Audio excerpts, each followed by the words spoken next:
Hello everyone. I am Dr. V. Koteswarrao, working as Assistant Professor of Chemistry, Geetham School of Science, Hyderabad campus. I welcome you all. This is session on working principle of glucose monitor.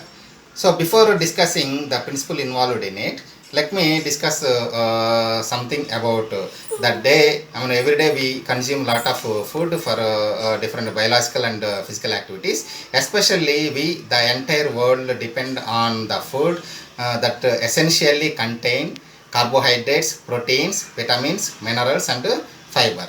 Among these, carbohydrates are the major sources of energy that we consume every day to do useful our daily work. So, carbohydrates are naturally occurring substance which is consumed to give glucose in the body. So, when you consume excess amount of this carbohydrates, that is stored as such, so that may lead to weight gain, that is also called as obesity or diabetes, and this may also lead to malfunctioning of heart. So what are the sources of these carbohydrates? For example, the major sources of carbohydrates are rice flour,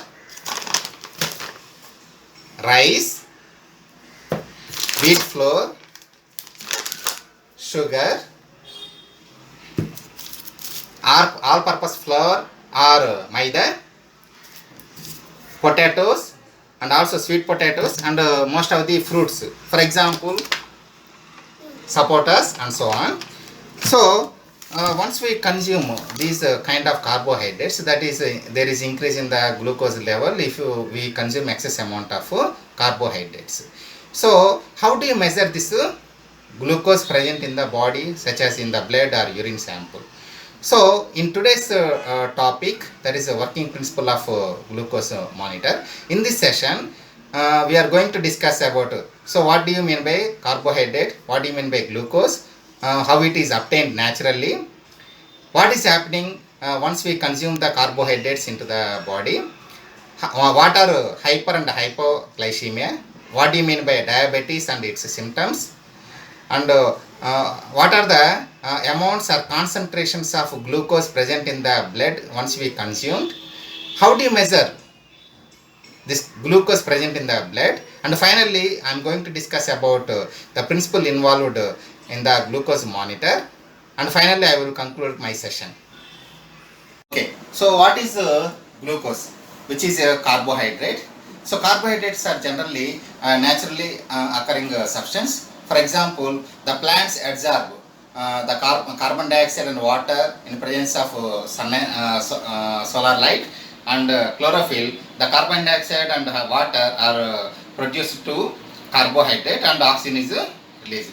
So whatever we consume every day, the diet that mostly consists of the carbohydrates. So the major components of carbohydrates are especially are starchy food, animal products such as sugary foods, and milk products, and so on. So what is happening when you consume or when you eat lot of carbohydrates, that goes into the stomach, where the carbohydrates are broken down into glucose.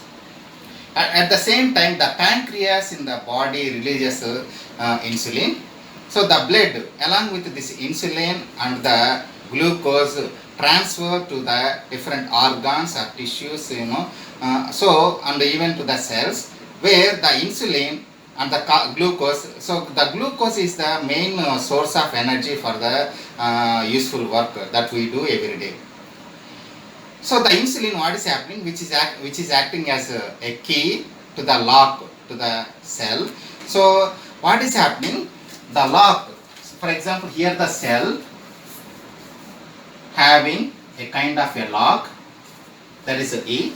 Suppose the insulin that is having along with the glucose present in the blood, that goes to the cell where it opens the lock, so that the glucose goes into the cell and it regulates the body.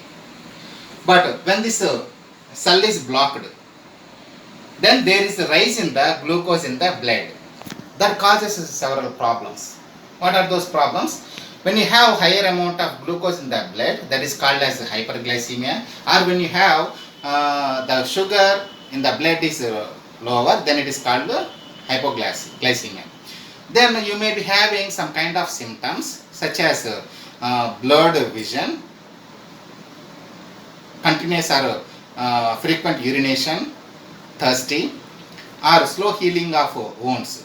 That may be because of you may be diabetic due to the higher amounts of glucose and so on. So that is called as diabetes. There are two types of diabetes. One is called type 1 diabetes, another one is type 2 diabetes. So what do you mean by that? Where you will be having higher amounts of glucose in the blood sample. So what is happening? So what do you mean by the different ranges of the sugar in the blood or glucose in the blood? Suppose during fasting, that means without having food, when you measure the glucose in the blood, if it is lower than 100 milligrams per deciliter, then it is considered to be normal. If it is 100 to 125 milligrams per deciliter during fasting, when you measure, then it is called as pre-diabetes. If it is more than 126 milligrams per deciliter, then it is considered as diabetic. But once you have the food, after 2 hours, again when you measure the blood sugar, if it is having lower than 140 milligrams per deciliter, then it is considered as normal. After having the meals, after 2 hours when you measure the blood sugar, if it is 140 to 200 milligrams per deciliter, then it is called as pre-diabetes. If it is more than 200, then it is diabetic. So based upon that, we can take proper precautions so that at least we can minimize the consumption of carbohydrates, so that which may lead to different metabolic activities. It may lead to heart stroke and so on, because it may block different components present in the body. Now, okay, already we know these are the concentrations or amount of glucose present in the blood. But how do you measure this glucose present in the blood or blood sugar? Actually, in 1965, Amos developed the first blood glucose test strip. Here, the working principle of glucose monitor, there is a science involved. What is that science involved? Especially, the electrochemical processes are happening during this monitoring. Here, what is happening? You have to have the glucose monitor. Obviously, you require glucose monitor, test strip, and third one is the lancet. Especially here, we are having, so monitor means which displays the amount or concentration of the blood sugar that displays on the glucose monitor. So whatever it may be the quantity, so this is the glucose monitor, for example, there is on and off button. So this is amount of the blood sugar. For example, if it is measured 140 by 140 milligrams per deciliter. So here this is glucose monitor. Another one is called as a strip. So what is happening here? You have to put the strip. The strip is having 3 different layers. There is a basic model that was proposed. So here it is collecting the blood sample. This is blood. So this is called test strip. This is the monitor. That is the monitor. So what is the electrochemical principle involved? Generally, whenever the electrochemical processes are happening, you require definitely the electrodes.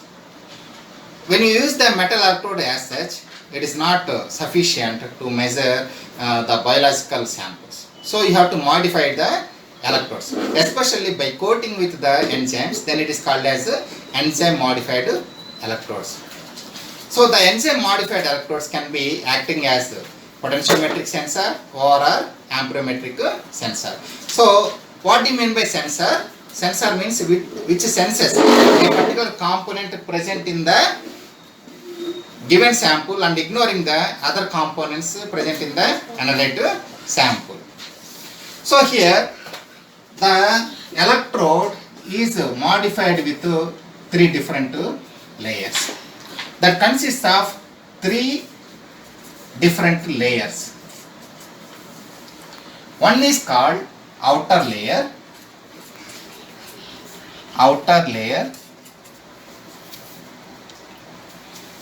Second one is middle layer. Third one is inner layer. So already we know there are different constituents or components present in the blood sample. That includes proteins, plasma, and even glucose. So here we are considering only the glucose. So here the strip allows only the glucose present in the blood and ignoring or does not allow the other constituents present in the blood. So here the first one is the outer layer. The outer layer is made up of polycarbonate.